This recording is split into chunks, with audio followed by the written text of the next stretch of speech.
Hebrew, who's the abbot of the monastery here, asked us to do some of our talks this year on service. So I think I'm going to talk about just service. We usually think of service as a project, something extra that we can schedule and plan for. You know, you can write it on your calendar or schedule it on the computer calendar. You can have service projects at work and at school and at the local monastery. Sometimes you may hear a Mahayana teacher talk about being of service to all beings, or being of benefit to all beings all the time. But how can we possibly do that when we have jobs to go to, and all these other things we have to do, and we have to think about so many things? How can we possibly be of service, of benefit to all beings all the time? When I was in college, I was in a co-ed service fraternity, and we did lots of service projects during the year. And we did a variety of service projects. Sometimes we volunteered at museums, we volunteered to do work with kids, we raised money for a crisis nursery. And there was one project that really stands out in my mind because of the reaction that many people had when we went to this project. The project was to do some volunteer work at a battered women's shelter.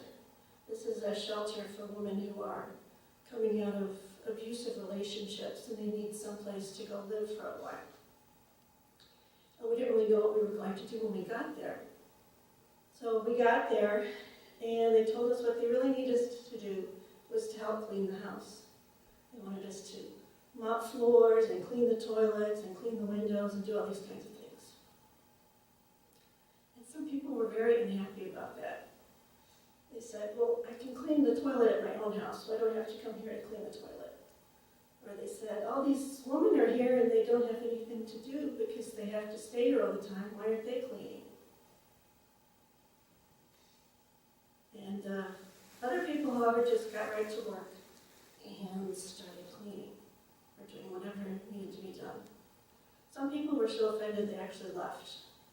They thought, why should we be doing this kind of thing? And I looked at the difference between these two people and I thought, why do some people get offended by this and why are some people just ready to sit down and work? The main difference was that the people who left, many of them said, this isn't going to be fun. We should be having fun while we're doing our projects. That's why I do this now, and it's fun to do these. I can help people and have fun at the same time. And the people who had no problem with it, and who stayed and worked and actually did have some fun, were the people who weren't concerned with having fun. They were just concerned with, I'm doing this because I'd like to help someone. So the difference between the way these two people saw the project was in their intention for doing the project, what was motivating them to do it. The ones who were looking just for fun were offended by it because they thought it wouldn't be any fun, so it wasn't something we wanted to do. The ones who just wanted to help people weren't concerned about the fun aspect of it, and they just went right to work and started helping. And they ended up having a pretty good time anyway because they felt good about what they were doing later on. So this motivation or intention makes the difference in everything we do in our life. If we approach something on the basis of whether it's fun, then everything's divided into fun and not fun activities. And we judge people by whether they're fun or not fun. If, for instance, we're motivated by making money, we're approaching everything in terms of its value, its monetary value, and our whole world is shaped by that. How we feel about everything, how we look at the world, and what we do when we meet circumstances in the world. Bhikkhu Bodhi wrote a very nice essay on this topic. It's available on the Tricycle website. I think the title is Moving from a Culture of Death to a Culture of Life, and he talks at some length about approaching the world with the motivation of making money and how we objectify things then in terms of their value.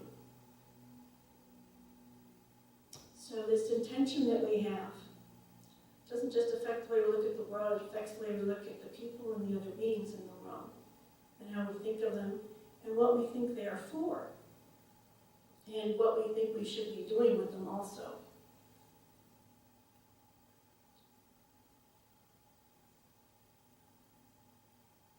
Dharma has a different motivation. The Buddha said, "May all beings be at peace, whatever beings they may be, great or small, limiting none." This is a very different motivation, isn't it, from having fun or having more money. It's about all beings being at ease or at peace. When we do that, we look at how a person really is. Maybe when we go to a battered women's shelter, we'll see this is someone who's suffering, and maybe she's not even up to cleaning the toilet. She needs to be able to sit in her room and have some peace.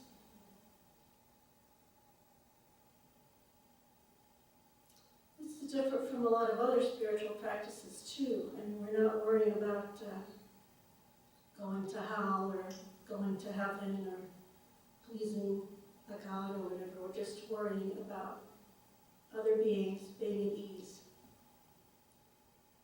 This is a real transformation in the way we approach the world.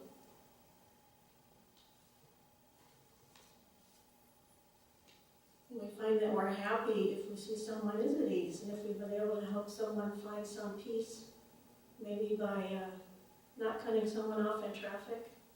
You can feel good about that.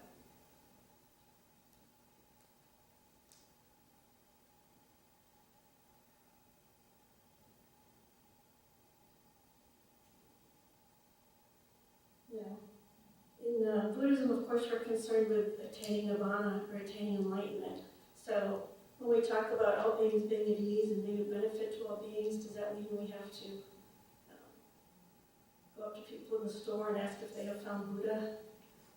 No, because we're supposed to approach everyone as they are and what they need now. In fact, if you take bodhisattva vows, you take a vow to not try to convert anyone to Buddhism. You're only supposed to give the Dharma if someone asks for it. So we try to approach people where they are and with what they need right now. See that right now in the U.S., a lot of people think of Buddhism just as mindfulness and meditation. And there's a big conversation going on about, is this okay? Should we just be teaching people meditation? Shouldn't we be teaching them the whole Dharma path? And I think the real Buddhist ideal is that if all they want and need right now is meditation, then we can give them the meditation teachings.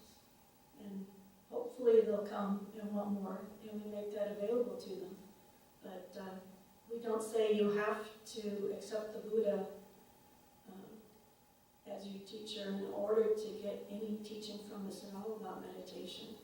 If you would like some meditation training, you are welcome to it because it will help you.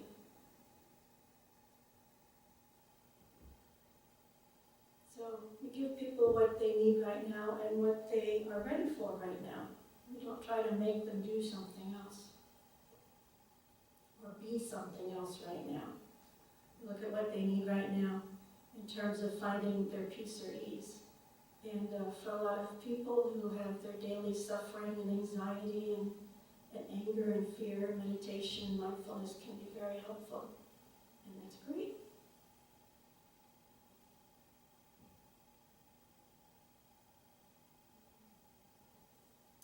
In fact, the Buddha gives different teachings for different kinds of people and what they need at the moment.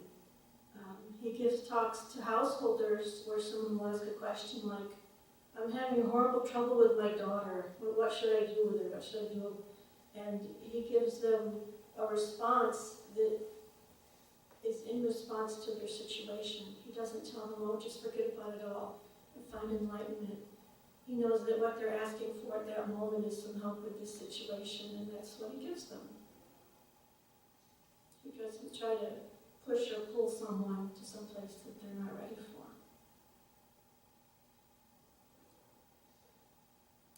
Other people come to him and they're concerned about their future rebirth. And he'll give them teachings on how to attain a good rebirth next time if they're worried about being born as an animal or being born in a house, he'll help them with that. And then if someone came to the Buddha and asked about attaining Nirvana, then he taught on that. So he taught whatever everyone asked for and whatever they needed at the moment.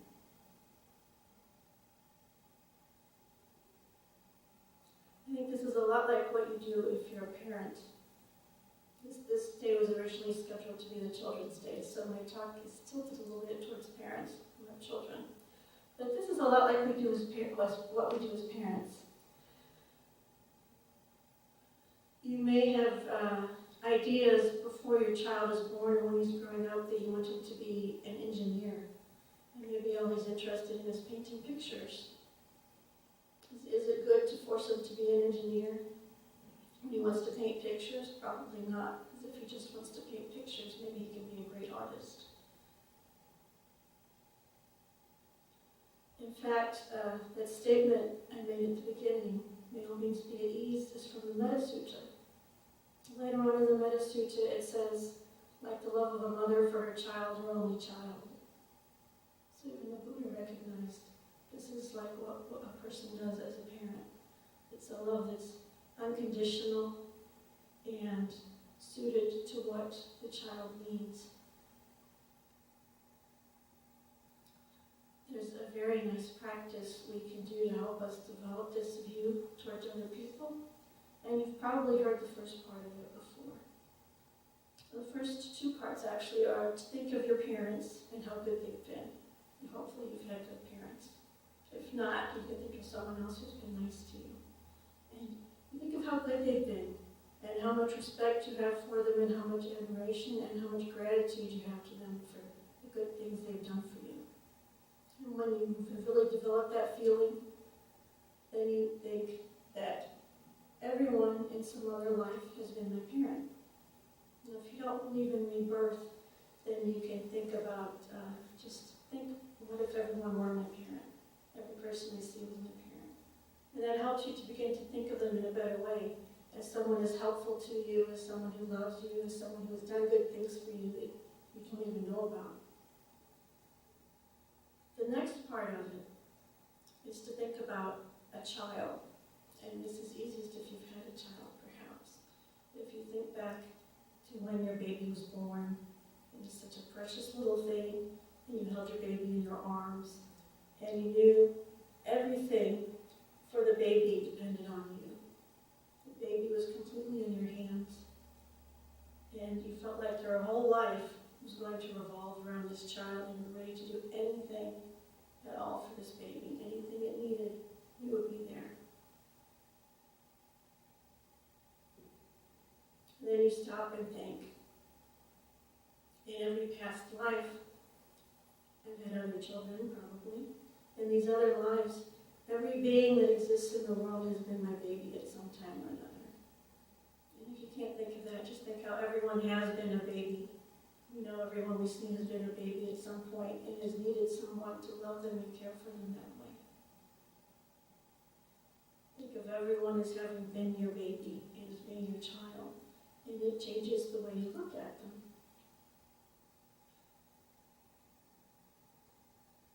Now you have to do this as a good parent. Not someone who would, if your child murdered someone, you would cover it up for them. You have to be a parent who's a responsible parent. So when we say we want you to think of everyone as your baby, it doesn't mean you let them pull your hair or whatever, because they're grown up now. They don't get to tug on our hair anymore, punch us in the face, because they're 3 months old. But if we can apply this, it really transforms the way we look at everyone. And it's a really powerful practice if you sit down and do it very thoroughly. Think about people like this, we don't think of them as being in the way necessarily. Think about them as someone who may need something. Who may need us to give them something, perhaps. And there are different types of giving. We can give material things, like we can give donations of money or food. We can give it to anybody who needs it, whether it's a homeless shelter or the Sangha on Sunday. Helping to cook and clean up around here is also a form of material giving. Another form of giving is giving the Dharma. For instance, teaching or making teachings available. Another form of giving is no fear. The gift of no fear. This means we help people to not be afraid when they're afraid of things like war and death and fire and flood.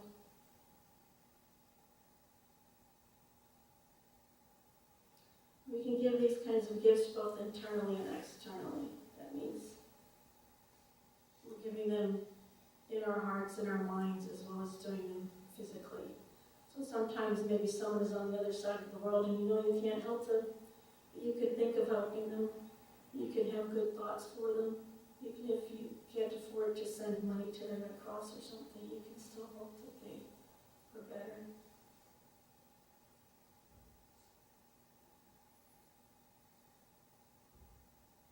The gift of no fear seems more difficult. How do we do that?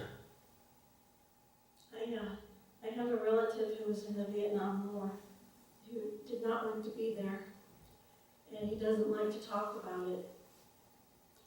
He nearly ran to Canada because he did not want to go. He did not approve of the U.S. being there. He decided he had to go finally, and he went. And he almost never talks about it. But when he had heard that I was Buddhist, he told me a story.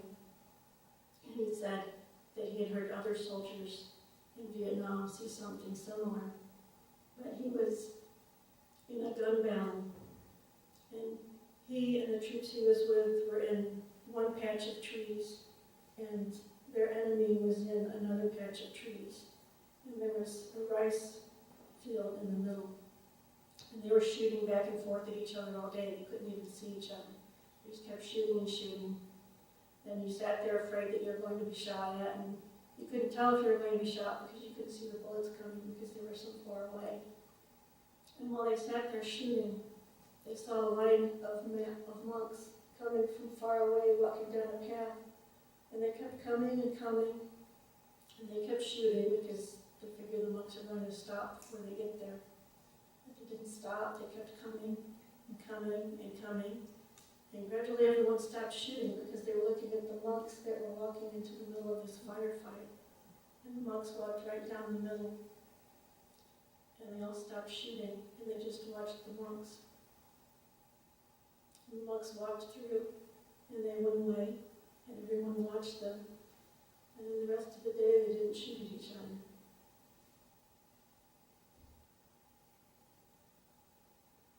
And he said they were either the bravest men I've ever seen or the craziest men I've ever seen.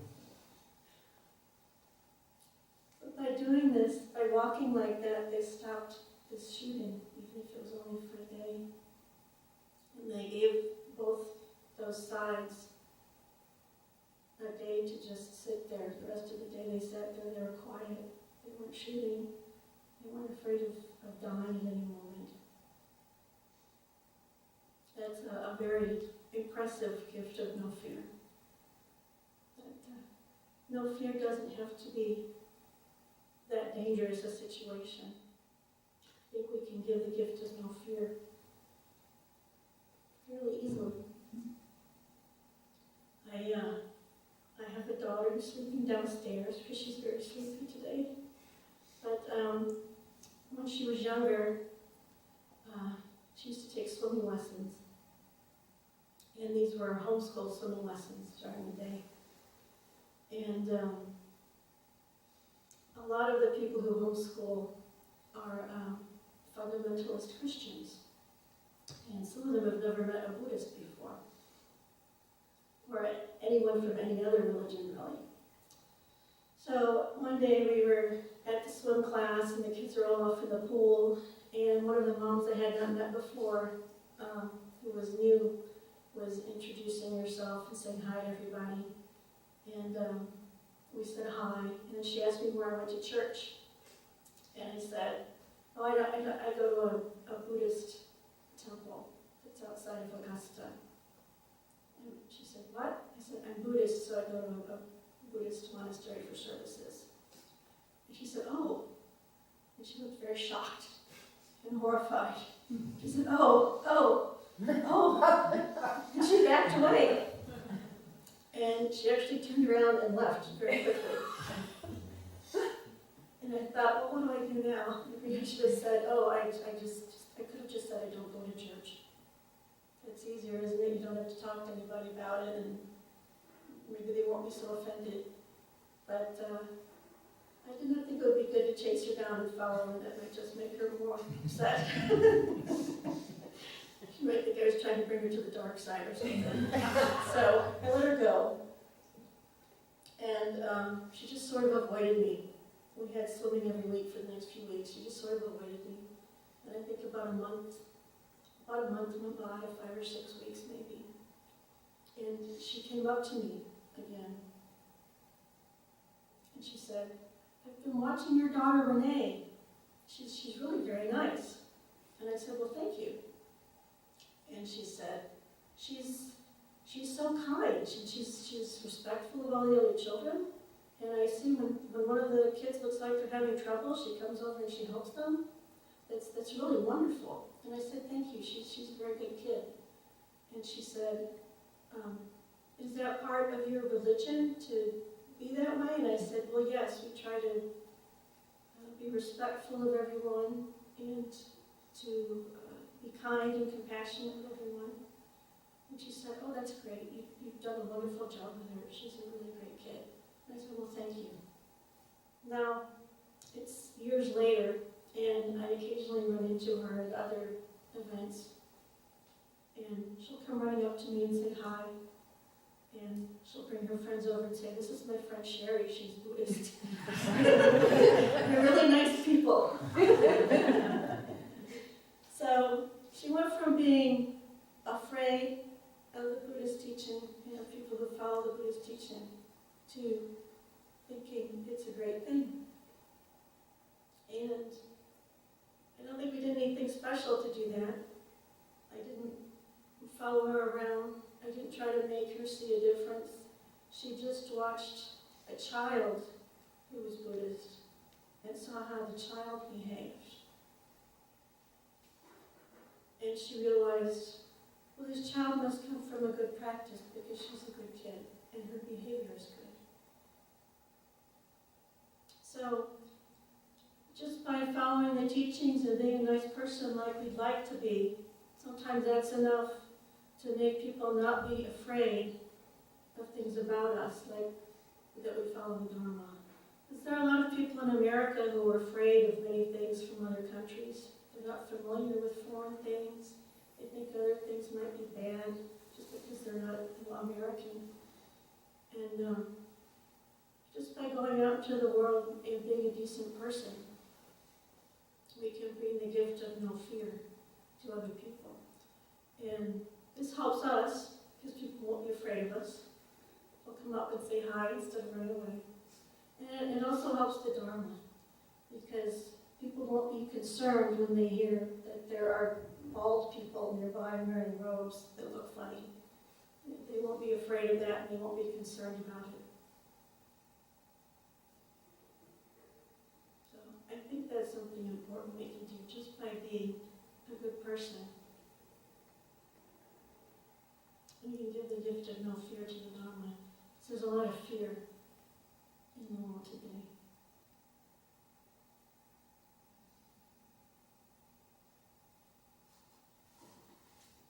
It's very easy. Even a kid can do it. And we were all kids, so we can probably still do it too.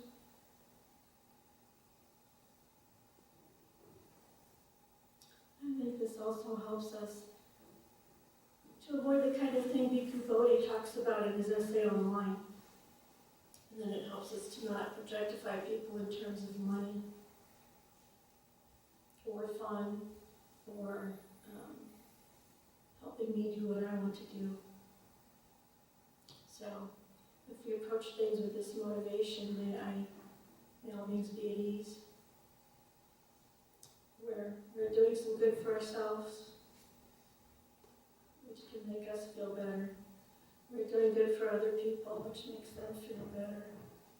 And we're also helping the Dharma and the Sangha, which is good for everybody, hopefully, now and from now on.